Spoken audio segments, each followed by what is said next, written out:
이 주제는 변호사의 도움을 받아 일반적인 상황에서 상식 수준의 정보 전달을 위해 제작됐으며 세부적인 법률 관계에 따라 결과가 달라질 수 있음을 알립니다.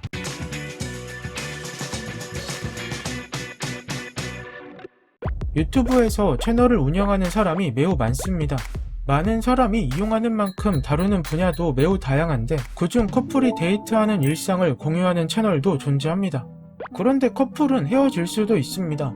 자연스러운 과정이나 커플 유튜브 채널의 경우 채널의 소유권은 어떻게 되는지 궁금증이 생깁니다.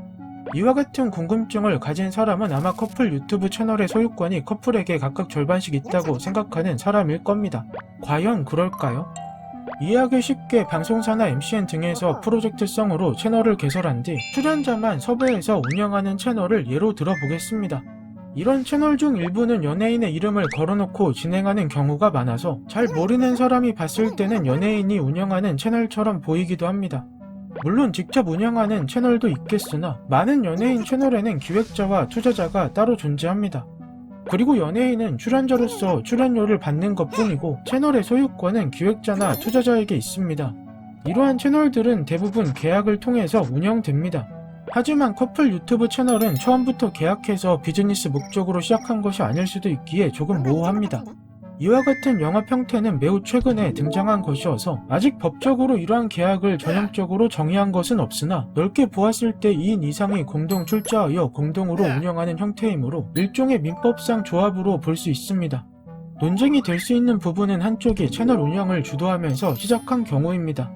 단순히 데이트하는 과정을 기록하는 목적으로 진행됐을 수 있고 이 과정에서 연인끼리 계약서를 작성하는 경우는 거의 없을 겁니다.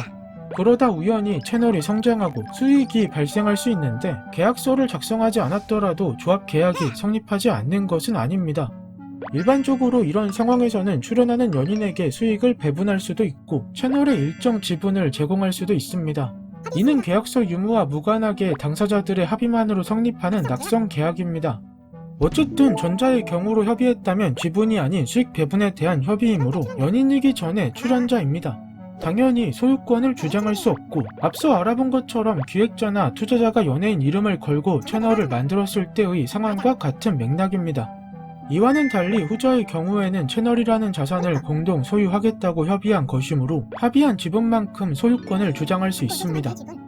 이처럼 다양한 조건 설정에 따라 다양한 상황이 발생할 수 있는데 문제는 지분 협의가 됐어도 연인 관계가 깨져서 조합을 유지할 수 없는 상황이 생기는 경우입니다. 이때 비즈니스 커플로라도 조합을 유지하는 것이 아니라면 두 가지 선택지가 있습니다. 불만이 있는 사람이 조합을 탈퇴하고 탈퇴 당시 조합 재산 상태에 따라 조합 내부의 손익 분배 비율을 기준으로 정산하는 겁니다. 이렇게 되면 커플 유튜브 채널이 개인 채널로 변경되며 활동하지 않는 다른 쪽은 자기 지분 또는 기여도에 따라 현재 조합의 재산에서 정산받고 기존 영상에서 발생하는 미래의 수익에 관한 것도 지분 또는 기여도에 따라 계속 정산받게 됩니다. 아니면 조합을 해산하는 경우가 있습니다. 청산 절차를 진행하고 처분해서 출자 비율에 따라 자녀 재산을 분배하는 겁니다. 즉 더는 해당 유튜브 채널을 운영하지 않고 지금까지 발생한 수익 및 앞으로 기존 영상에서 발생할 수익을 지분 또는 기여도에 따라 분배 또는 정산받는 겁니다. 혹은 해당 유튜브 채널을 제3자에게 판매한 뒤 그 대금을 정산받을 수도 있을 겁니다. 하지만 커플 유튜브 채널 특성상 헤어지면 채널의 가치가 크게 하락하고 대부분 기존 영상을 삭제하기에 추후 수익이 발생할 여지가 없는 경우가 많습니다. 앞에서는 미리 지분 비율 또는 수익 비율을 구두로라도 합의한 경우를 살펴보았는데 설령 구두로라도 지분 비율이나 수익 비율을 명확하게 얘기하지 않았더라도 소송으로 진행되는 경우 유튜브 채널 운영에 기여한 것이 있다면 법원에서 이를 참작하여 적정한 비율을 정해줄 겁니다.